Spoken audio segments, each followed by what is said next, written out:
এদিকে খেজুরির সভা থেকে অভিজিৎ গাঙ্গুলিকে নিশানা কুণালের। আচমকা বিজেপিতে যাওয়াটা আপনার ভুল সিদ্ধান্ত, শুভেন্দুই আপনাকে হারাবে কটাক্ষ কুণাল ঘোষের। পরামর্শ ও উপদেশের জন্য ধন্যবাদ, কুণালকে পাল্টা কটাক্ষ অভিজিতের।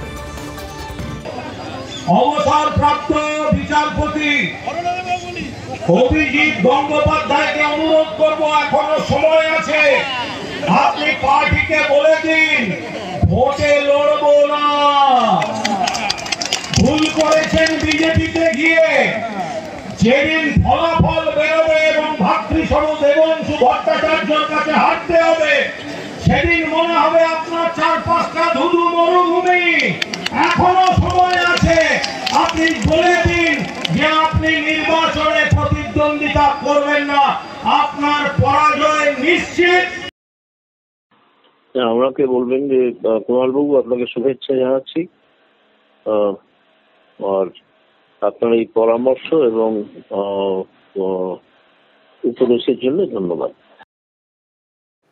এদিকে ফের পার্থ ভূমিকা নিশানায় অর্জুন সিং। অর্জুন প্রার্থী হলে বিজেপি করার লোক থাকবে না। অর্জুন করে বিজেপি ছেড়ে তৃণমূলের 40 জন কর্মী, এমনটাই দাবি। দোগাছিয়ায় পার্থ ভূমিকের হাত ধরে যোগদান করেন। পতাকা তুলে দেওয়ার পরই অর্জুনের বিরুদ্ধে তোপ দাগেন ব্যারাকপুরের তৃণমূল কংগ্রেস প্রার্থী। নিজে মানুষের উচ্ছ্বাস দেখছেন, মানুষ আর 2019 ব্যারাকপুরের বুকে ফেরাতে চাইছে না। সব কেউ আর চাইছে না। এবার দেখুন না, আমি চাই যদি আমার বন্ধু বিজেপির ক্যান্ডিডেট হয়, বিজেপি করার লোক আর ইসে থাকবে না ব্যারাকপুরে, সব চলে আসবে। আমি ওসব জানি না। অর্জুন সিং যদি বিজেপির ক্যান্ডিডেট হয়, বিজেপি করার লোক ব্যারাকপুরে থাকবে না, দলে দলে সব উল্টো দিকে চলে আসবে।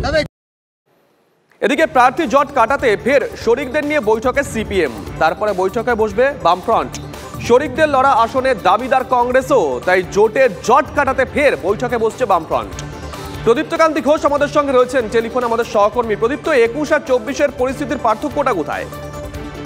দেখো, 21 এবং 24-এর পরিস্থিতির পার্থক্য হচ্ছে আসন সংখ্যার একটা বদল আছে, এবং কংগ্রেস কোথাও কোথাও তারা পঞ্চায়েত নির্বাচনে যে ফলাফল করেছে তার ভিত্তির ওপরেও কিন্তু তারা দাবি করছেন, এবং শরিকরা দীর্ঘদিন ধরে যে সমস্ত আসনে লড়ে এসছেন তারাও সেই আসনগুলো ছাড়তে নারাজ। ফলে এখানেই মূল জটটা পেকেছে। যেমন আলিপুরদুয়ার কংগ্রেসও দাবি করছে এবং সেই আসন আরএসপি দীর্ঘদিন ধরে লড়ে এসছে। তার মধ্যে আরো একটা ইন্টারেস্টিং বিষয় শুভজিৎ, যে বসিরহাটের আসন বরাবর সিপিআই লড়ে আসতো, কিন্তু এবার সন্দেশখালীর পরিবর্তিত পরিস্থিতির পর সিপিএম এর তরফ থেকে ওই আসনটি দাবি করা হয়েছে। এমনকি প্রার্থীর তালিকাও মোটামুটি ভাবে ওই আসনে চূড়ান্ত নিরাপদ সর্দারের উপরে আস্থা রাখতে পারে সিপিএম, কিন্তু সিপিআই ওই আসনটি ছাড়তে নারাজ। ফলে এই রকম বেশ কয়েকটি আসন রয়েছে যেখানে এই জটগুলো পেকে রয়েছে। যেমন দক্ষিণ কলকাতা ইতিমধ্যেই সিপিএম তারা লড়ার কথা বলেছে, কিন্তু দীর্ঘদিন ধরে ওই আসনটি কংগ্রেস লড়ে আসে। এই রকম বেশ কয়েকটি আসন নিয়ে সমস্যা চলছে। ফরওয়ার্ড ব্লকের কাছ থেকে বারাসাত আসনটির পরিবর্তে অন্য কোনো আসন দেওয়া যায় কিনা,